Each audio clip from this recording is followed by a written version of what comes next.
तो प्रतिरक्षा के बारे में हम लोग जानकारी किए, इम्यूनिटी, इम्यूनाइजेशन। तो मनुष्य में रोग से लड़ने की क्षमता होती है, एंटीजन एंटीबॉडी, एंटीजन जाता है, एंटीबॉडी बनती है प्रतिरक्षी।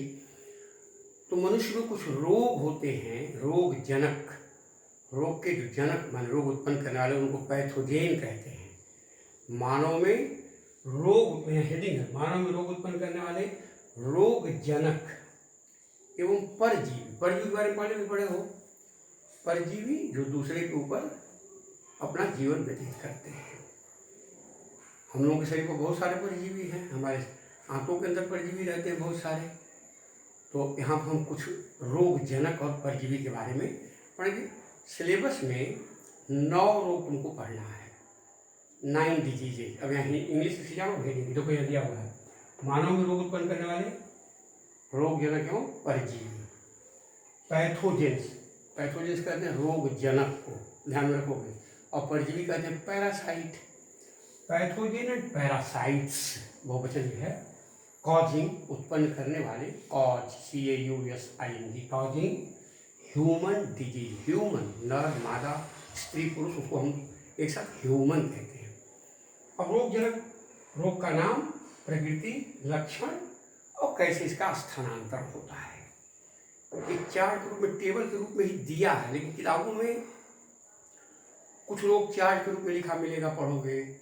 कुछ रोग जो है अलग अलग रोगों का, 1 2 3 रोगों का, लेकिन हेडिंग यही रहेगी कि रोग उत्पन्न कैसे होता है, उसके क्या क्या सिम्टम, लक्षण दिखा, उसका नेचर क्या है, प्रकृति उसकी क्या है और कैसे स्थानांतरण होता है, उसका ट्रांसमिशन कैसे होता है, इस बात को जानना बड़ा जरूरी है।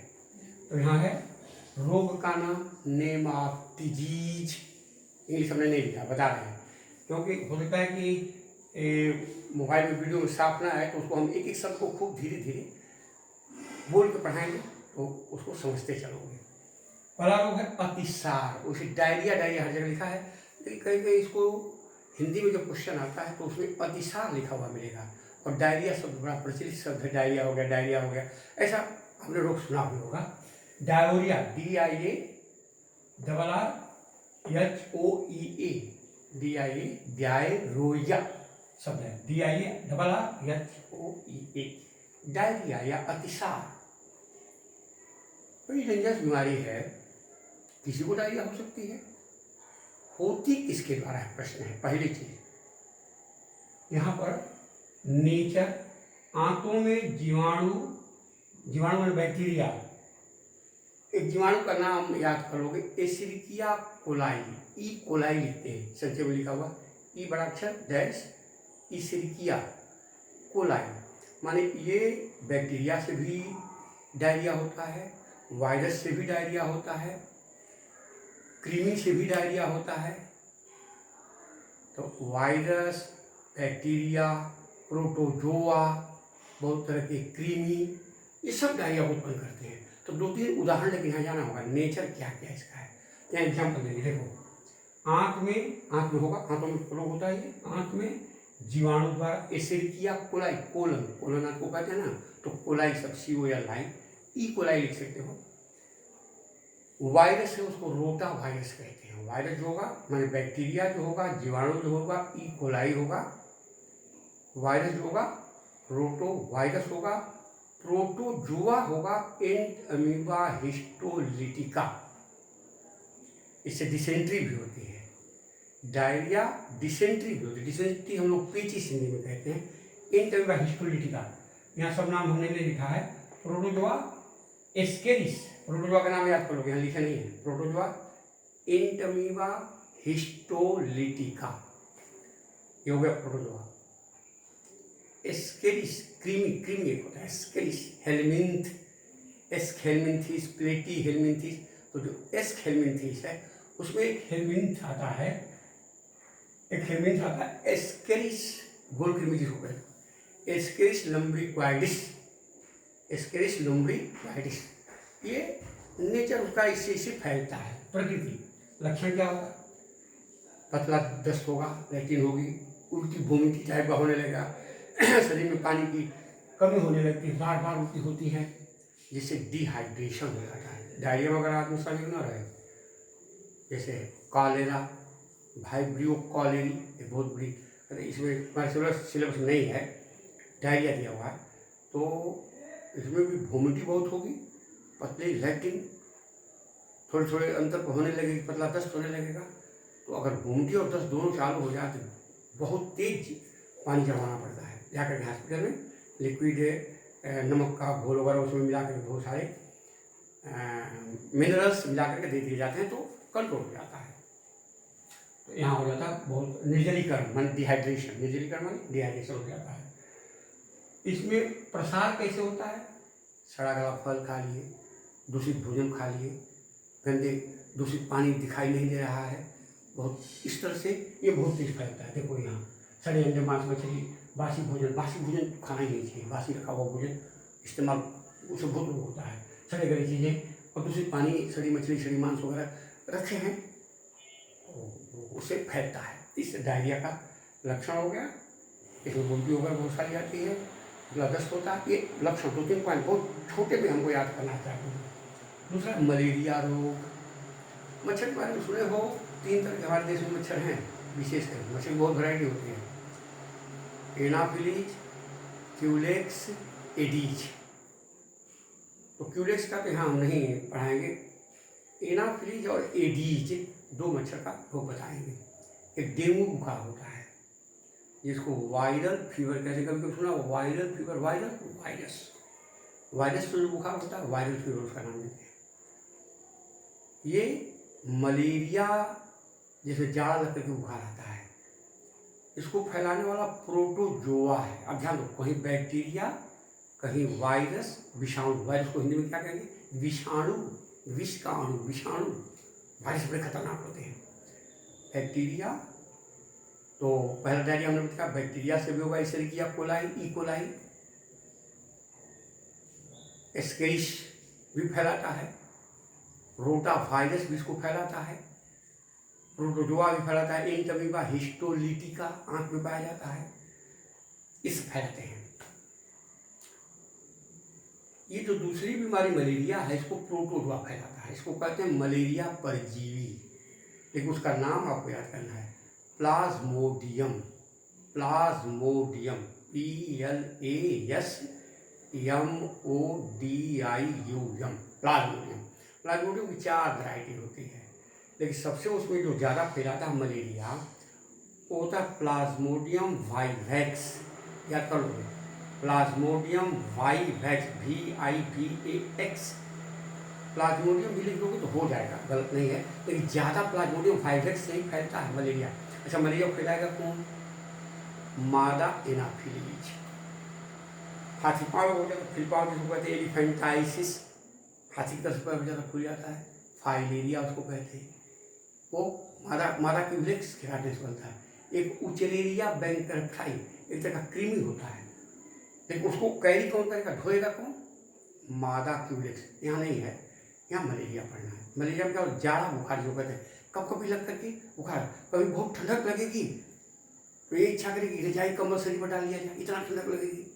और कभी टेम्परेचर 105, 106 डिग्री बुखार हो जाएगा, तपने लगेगा शरीर, जाड़ा बुखार। इसमें क्या होता है कि जो हम लोग की RBC है, रेड ब्लड सेल या रेड ब्लड कार्ड सेल, लाल रक्तकणिकाएं, उसी पर जब मादा एनाफिलीज मच्छर किसी अस्वस्थ व्यक्ति को मलेरिया उसका खून चूसती है, तो उसके मुंह में वो जो उसका परजीवी है Plasmodium vivax, Plasmodium malariae, Plasmodium falciparum, Plasmodium ovale, 4 variety है। लेकिन आपको एक कंफ्यूजन नहीं करना है। प्लाज्मोडियम वाइवैक्स नामक प्रोटोजोआ जिसको मादा एनाफिलीज मच्छर कैरी करती है, वाहक कहते हैं, कैरियर होती है, वहन करती है, स्वस्थ व्यक्ति को काटती है, तो उसके स्पोरोजोइट कहलाते हैं। यहाँ हमने लिखा भी होगा, देखो मलेरिया परजीवी प्लाज्मोडियम क्यों लिखे हैं, प्लाज्मोडियम वाइवैक्स, यहाँ आप याद कर सकते हो, हम लिख देते हैं हिंदी में प्लाज्मोडियम वाइवैक्स। इसमें क्या होता है? कंपन के साथ झाड़ा लग करके बुखार, सिर दर्द, पेशियों में दर्द, ये सब लक्षण होते हैं। कभी कभी 105 से 106 डिग्री हमने बता दिया पहले ही, बुखार हो जाता है। अब इसका मादा एनाफिलीज मच्छर के काटने से फैलता है। या संक्रमण अवस्था में स्पोरोजाइट के रूप में होता है। संक्रमित जो इसकी अवस्था होती है उसको स्पोरोजाइट। दो इसके होस्ट होते हैं, एक होता है मादा एनाफिलिज और दूसरा हम लोग होते हैं। दो होस्ट में इसका पूरा लाइफ साइकिल पूरी होती है, और जब ये बढ़ होता है तो लाल रक्त कणिकाओं पर ही आक्रमण करता है। कौन? मलेरिया परजीवी जो प्रोटोजोआ है प्लाज्मोडियम, उसका जो स्पोरोजोइट कंडीशन होती है वो लाल रक्त कणिकाओं में प्रवेश कर जाता है। इसीलिए जब मलेरिया बुखार हो गया तो ब्लड टेस्ट कराओगे, और ब्लड टेस्ट से तुरंत पकड़ में आ जाएगा, पैथोजेन नहीं होगा, पैथोलॉजी जहाँ टेस्ट होता है तो मलेरिया बुखार हो गया। दूसरा तीसरा डिप्थीरिया। डिप्थीरिया देखो यहाँ लिखा होगा डिफ, DIPH होगा, THER है डिप्थीरिया। कहीं कहीं इसको गला घोंटू भी कहते हैं, गला घोंट देना। डिप्थीरिया बच्चों में होने वाला सबसे खतरनाक रोग है, ज़्यादा बच्चों पर इसका आक्रमण होता है, बड़े लोगों पर डिप्थीरिया होता नहीं। ऐसे यहाँ 3 से 5 वर्ष के बच्चों को ही हमने देखा है। कोरिन बैक्टीरियम डिप्थेरी, कोरिन बैक्टीरियम डिप्थेरी एक बैक्टीरिया है। ये बैक्टीरिया से होगा, कोई वायरस से होगा, कोई प्रोटोजोआ से होगा, जैसे मलेरिया होता है प्रोटोजोआ से होगा, प्लाज्मोडियम वायरस। ये होगा कोरिन बैक्टीरियम डिप्थेरी। डिप्थेरी उसमें डिप्थीरिया रोग होगा। गला में संक्रमण करता है बच्चों के, 3 से 5 वर्ष के बच्चों को हमने बताया है, बच्चों को बड़ा डेंजरस में ऐसे बच्चों की देर मृत्यु हो सकती है। गला में एक म्यूकस का जाल बन जाएगा, इसलिए गला घोंटू हम पा रहे हैं। ऐसा गला घोंटू तुमको कहीं मिलेगा नहीं, मैं समझाने के अर्थ में इसको डिप्थीरिया का नाम दे रहा हूँ। और गले में एक मेम्ब्रेन, एक झिल्ली जैसा बना है, जैसे सांस लेने बच्चों को किसी से बच्चा हाँफने लगेगा सांस लेने, और ठीक से सांस नहीं आने से उसको देखो गले में झिल्ली से जम जाती है, जिससे श्वास क्रिया बाधित हो जाने से रोगी की मृत्यु हो सकती है।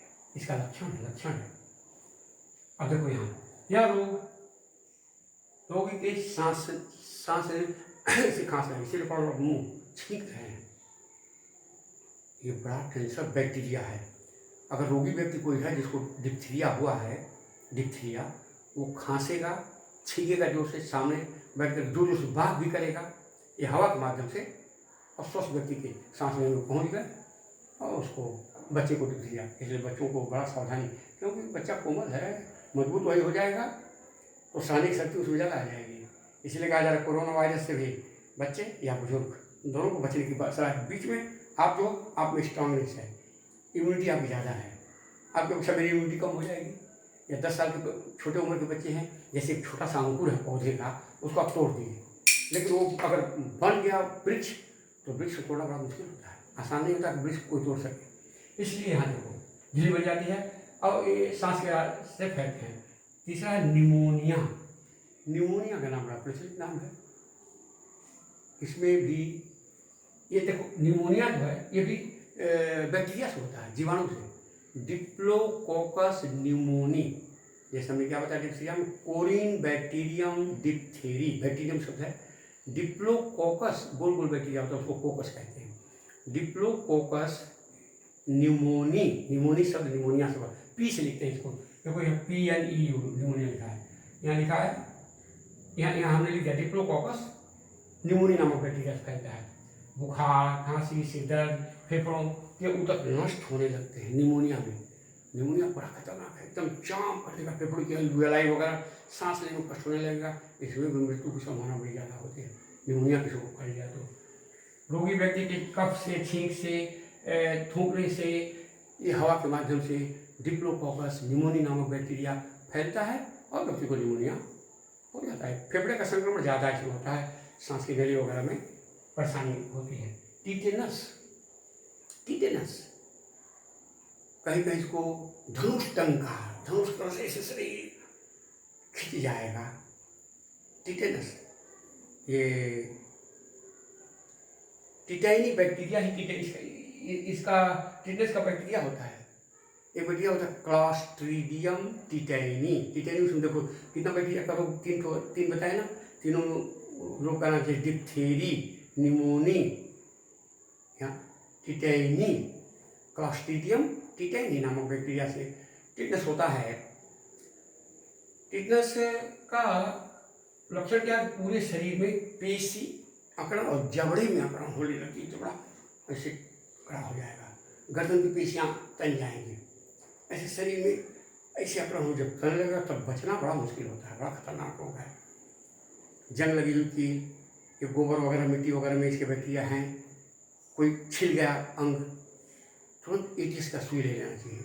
क्योंकि हमने पहले बताया था कि टिटेनस के लिए एटीएस एंटी टिटेनस उसका होता है, आता है। इंजेक्शन ले लेने से आप कई महीने तक, अगर जंग लगी हुई या कहीं छिले स्थान पर कोई इस तरह का, यहाँ लिखा हुआ है देख लोगे, कांच का टुकड़ा कर जाता है, कांटा, जंग लगी हुई कील इत्यादि कटे हुए स्थान पर ये जीवाणु, कटा हुआ स्थान होगा तो अब कांटा लग गया, शीशा लग गया, तुरंत जा करके कहीं छिल जाता है, कट जाता है, खुला मत छोड़िए।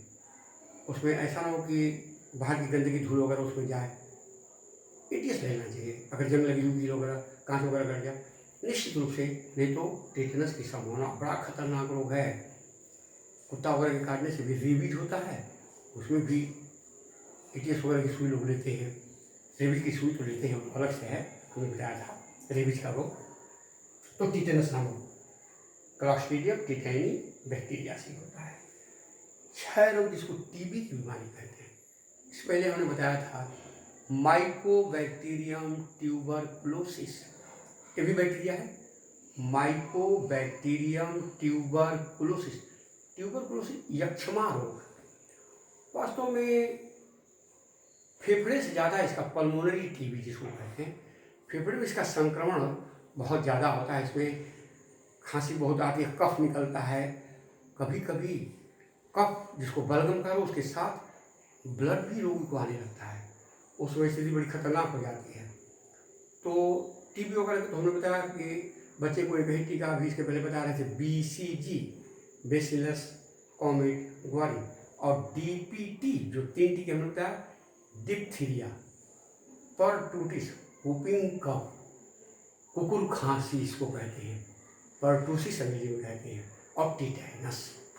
ये DPT के ट्रिपल एंटीजन इसको कहते हैं, ट्रिपल एंटीजन है ये, बाहर से प्रवेश करके इनके लिए एंटीबॉडी बन जाती है। वो टीका लगा देने से एंटीबॉडी इतना बढ़िया से बन जाएगी, ये 3 महीने में के अंतर में लगा देते हैं, तो इससे राहत मिल जाती है। तो टीबी का टीका हमने बताया क्या, BCG bacillus comet Gwari, BCG का टीका लगता है। बच्चों में लग जाएगा, होल है, उनको कील लगती रहे, खांस गड़ जाए, कांटा चुभ जाए, धूल वगैरह जाए, अगर BCG का टीका लिया है, नो, कभी नहीं उसको टिटेनस की बीमारी होगी।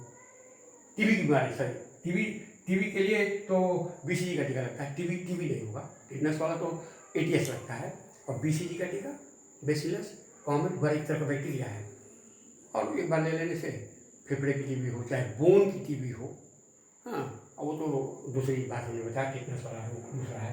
टीबी माइकोबैक्टीरियम ट्यूबरकुलोसिस से होगा। बुखार, भूख की कमी हो जाती है, खांसी के साथ कभी कभी रक्त खून आने लगता है, और वजन भी घटने लगता है। इस तरह से ये बड़ा ही डेंजरस रोग है। रोगी के कफ मल से हवा के माध्यम से ही फैलता है, ज़्यादा ही हवा के माध्यम से फैलता है। डेंगू बुखार, यही वायरल बीमारी है। एडीज इजिप्टी, ये मच्छर है, एडीज इजिप्टी के द्वारा होता है, लेकिन है वायरस फ्लेवी वायरस, इसका नाम है यहाँ लिखा है, फ्लेवी वायरस द्वारा, फ्लेवी वायरस द्वारा ये वायरस किससे फैलता है, एडीज इजिप्टी नामक मच्छर से। यहाँ हमने लिख दिया है, एडीज इजिप्टी नामक मच्छर से ये काटने से ये फ्लेवी वायरस जो होते हैं ये फैलते हैं शरीर में, चले तेज बुखार होगा, हड्डियों में दर्द होगी, पेशियों में दर्द होगी, और सबसे खतरनाक इसकी कंडीशन जानते हो क्या है, थ्रोम्बोसाइट जो रक्त बिंबाणु हैं वो उनकी संख्या बड़ी तेज घटती है, और इसको संभाला ना गया तो बड़ी तेज इसकी मृत्यु होती है। डेंगू बुखार का इतना खतरनाक कोई बुखार होता नहीं, और बुखार में तो खैर दवा लेकर के टेम्परेचर को आप डाउन कर सकते हो। इसका नाम ऐसे हम कहें तो इसका नाम है हड्डी तोड़ बुखार। हड्डियों में चोट जो इतना दर्द होगी, आदमी छटपटाने और बुखार खूब होगा।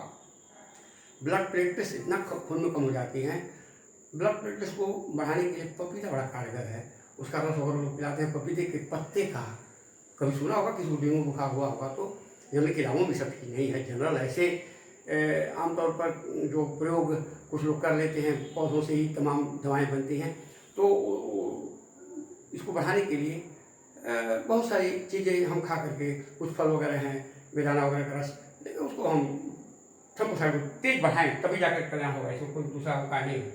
थ्रोम्बोसाइट घर पे लगे हमने लिख दिया है। हड्डियों में तेज बुखार के साथ हड्डियों में जो हड्डी तोड़ हमने कहा बहुत तेज दर्द, एडिजिटी, ये डेंगू बुखार हुआ, डेंगू बुखार। हिपेटाइटिस, हिपेटास शब्द है लीवर के लिए। टाइटिस फूलना, इन्फ्लामेशन, ये लैटिन भाषा शब्द मैं बता रहा हूँ, किताबों में पढ़ोगे तो मिल जाएगा। हेपाट शब्द है, हेपाट, हिपैटाइटिस, हेपाट शब्द है, हेपाट, देखो इसमें लिखा हिपैटाइटिस, हेपाट शब्द है, इसमें पहले शुरू में देखो हिपैटाइटिस। हेपाट मान होता है लीवर, लैटिन भाषा शब्द है। और टाइटिस शब्द जो है इन्फ्लामेशन, फूलना, ये लीवर का दोष है। हेपेटाइटिस मैंने इसके पहले भी बता रहा था, लीवर की बीमारी है। इन्फ्लामेशन एक विशेष करके हेपेटाइटिस ए और बी दो तरह का ज़्यादा होता है। सी डी बहुत तरह का हेपेटाइटिस है, लेकिन हेपेटाइटिस ए, हेपेटाइटिस बी और इसका टीका लगता है। आप भी आज लगवा सकते हो। किसी एज का व्यक्ति, हमने पहले भी बताया था, हेपेटाइटिस रोग का टीका आप लगवा सकते हो। ये इसकी उम्र में बंधन बचपन में भी लग सकता है और एज होने पर भी हेपेटाइटिस के टीके आसानी से लगाए जा सकते हैं, इसमें कोई रुकावट नहीं होगी। तो हेपेटाइटिस देखो यहाँ दिया, hepatitis virus HBA, hepatitis B virus HBA, hepatitis hepatitis B virus द्वारा होता है या DNA वायरस है। यहाँ हेपेटाइटिस बी वायरस होना चाहिए, हेपेटाइटिस बी वायरस होना चाहिए, हेपेटाइटिस बी वायरस होगा, HBV, ठीक है, HBV होगा, हेपेटाइटिस बी वायरस होगा, वायरस, ये वायरस द्वारा होता है वो।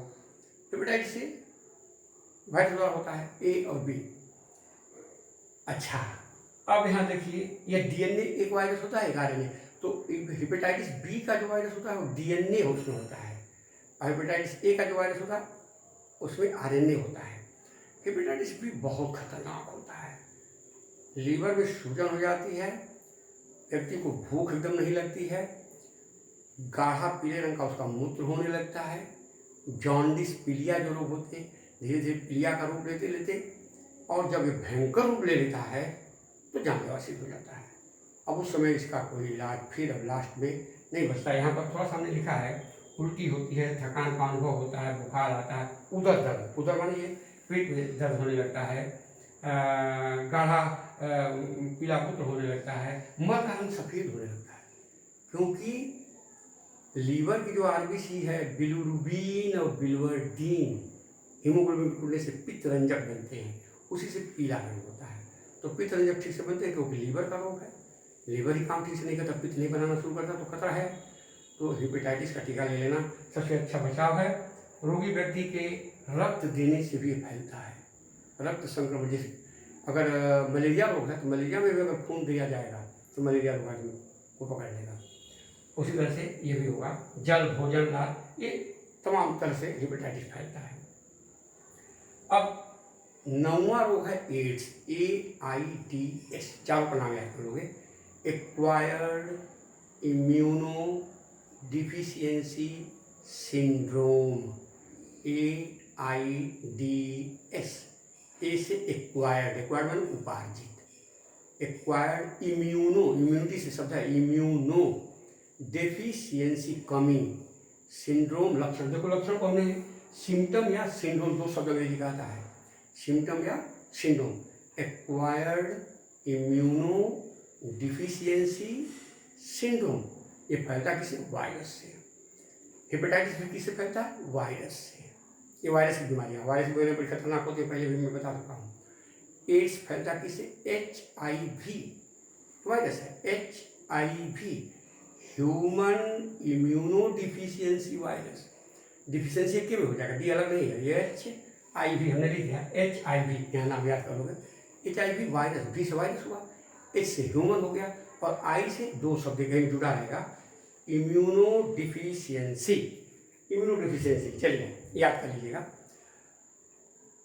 इसके लक्षण हैं कि यहाँ लगातार थकान का अनुभव होगा, हल्का भी काम करोगे थक जाओगे, वजन तेजी से घटेगा, धीरे धीरे नहीं, धीरे धीरे वजन बहुत लोगों को घटता है, वजन तेजी से ह्रास होगा, स्मरण शक्ति धीरे धीरे लॉस होने लगेगी, लगे कुछ ज्यादा नहीं हो रहा है, भूख में एकदम कमी हो जाएगी, स्मरण शक्ति ब्रेन ठीक से काम नहीं करेगा, लसिका गांठें, लसिका ग्रंथियां जो लिम्फ ग्लैंड वगैरह वो सूजन उसमें आने लगती है, मुंह और जीभ पर उसका रंग बदलने लगता है, बड़ा भीतर जीभ वगैरह छाले जैसा यहाँ होता मुँह उसको घाव जैसा उंड होने लगता है जीभ पर, मुंह के अंदर वगैरह, बहुत सारे लक्षण। अभी इसकी कोई दवा नहीं है, हाँ जैसे अभी कोरोना की दवा नहीं निकले तो एड्स का आज तक दवा नहीं निकला। अब है कि फैलता कैसे है, माँ से बच्चे में फैल सकता है, माँ के पेट में बच्चा है, घर में बच्चा, अगर माँ को एड्स है तो बच्चा को एड्स हो जाएगा, श्योर है। यह एक लैंगिक बीमारी है, सेक्सुअल डिजीज है, इसलिए असुरक्षित संबंधों के द्वारा ये बीमारी फैलती है, पुरुष से स्त्री में, स्त्री से पुरुष में ये बीमारी फैलती है। सिरिंज इंजेक्शन लगाने से, अगर सुई एक व्यक्ति को किसी को एड्स है, वायरस उसके शरीर में HIV है, पॉजिटिव है, और सिरिंज से स्वस्थ व्यक्ति को लगा दिया जाए तो उसके शरीर में फैल जाए। गोदना लोग गोदवाते हैं, टैटू सिरिंज से ऐसे लोग गोदवाते हैं, अगर वो सिरिंज दूषित है तो उससे हो जाएगा। सेफ्टी रेजर से दाढ़ी बनवा रहे हो जाकर तो देखो रेजर ब्लेड बदल के बनाते हैं। पहले ऐसा नहीं था, एक नाई के पास उस्तरा होता था, उस्तरा पर ऐसे रगड़ के बनाया, उसी से दूसरा है, उसी का बनाया, तीसरा दिन भर उसी उससे एक ही सब दाढ़ी बन गई। आज नहीं है। सिरिंज आप देखिए, हम आपकी उम्र के थे तो एक ही सिरिंज से डॉक्टर ऐसे इंजेक्शन लगा दिए, उसको धो करके मोटा सा था उसी में रख देते थे, फिर नया मरीज आया, सिरिंज अगर उसको देना है तो उसको निकाल पानी से ऐसे धो करके फिर दवा उसमें भरे। एक ही सिरिंजें होती थी, थोड़ा सा मोटी, अब पतली सिरिंज आती है, उसको डिस्पोजल सिरिंज करें। डिस्पोज करना मतलब तोड़ देना, तोड़ के फेंक दो, डिस्पोजल सिरिंज नाम उसका देखो, डिस्पोजल सिरिंज है। तो ये सावधानियाँ बढ़ती जाने लगी सेफ्टी के लिए। जैसे आज हम कह रहे हैं कि हाथ नहीं मिलेंगे, मास्क का उपयोग कीजिए, रास्ता चलते थूकिए नहीं, छींकिए नहीं, छींक आदमी तो ऐसे कर लीजिए, या उसको किसी के ऊपर न जाए। ये सावधानी, वही सावधानी इसके साथ चलना होगा जब तक इसके टीके नहीं आते। इसका आज तक कोई टीका नहीं का सबको एड्स हो रहा है ना, फिर भी तो कोई बात नहीं है, बहुत सी बीमारियाँ आएंगी, शरीर लड़ती है, शरीर लड़ रही है, सबकी शरीर लड़ रही है, उसका वायरस जा रहा है। हाँ, लेकिन सावधानी बरतनी है, सावधानी बरतनी है, दूरी बनानी है। एड्स को फैलने से बचाने के लिए भी, रोकथाम के लिए भी जरूरी है कि हम गलत संबंधों से बचें, किसी का दूषित रक्त लेने से बचें। वैसे तो रक्त ब्लड बैंक में केवल ग्रुप नहीं टेस्ट होता है, HIV पॉजिटिव, उसमें HIV का कहीं वायरस नहीं है, ये टेस्ट करके तो ब्लड बैंक में ब्लड रखा जा रहा है आजकल। पहले किसी का ब्लड ग्रुप टेस्ट करके रख दिया जाता था। ये तो 1986 20वीं सदी का रोग है एड्स। जैसे कहा जाएगा कि 21वीं सदी का ये रोग वायरस कोरोना है, कभी इतिहास देखा जाता है कि 21वीं सदी में शुरू हुआ था, 2020 के बाद 2020 2000 के बाद 21वीं सदी शुरू हो गई। तो इस तरह से एड्स को फैलने से बचाने की सावधानी, फैलेगा नहीं अगर सावधानी हम बरतें, उसमें ब्लड न लें, सेफ्टी रेजर का इस्तेमाल, घुटना दूसरी नीडल से न लगवाएं, इस तरह से सावधानी बरतें तो इसकी बीमारी नहीं होगी। जैसे 9 रोग और 9 के क्या किसे किसे फैलते हैं, उसमें क्या क्या लक्षण, 2-3 चीज़ ऐसा पढ़ लेना है कि कौन कौन सा लक्षण दिखाई देगा और कैसे वो फैलता है, किस तरह से फैलता है। कोई संपर्क से फैलता है, कोई हवा के माध्यम छींकने से फैल रहा है, कोई खांसने से फैल रहा है, कोई दूषित पानी पीने से फैल रहा है, कोई सड़ा गला फल खाने से फैल रहा है, इस सब भोजन से फैल रहा है, पानी से फैल, ये सब से सावधानी बरतनी है। इसके बाद आगे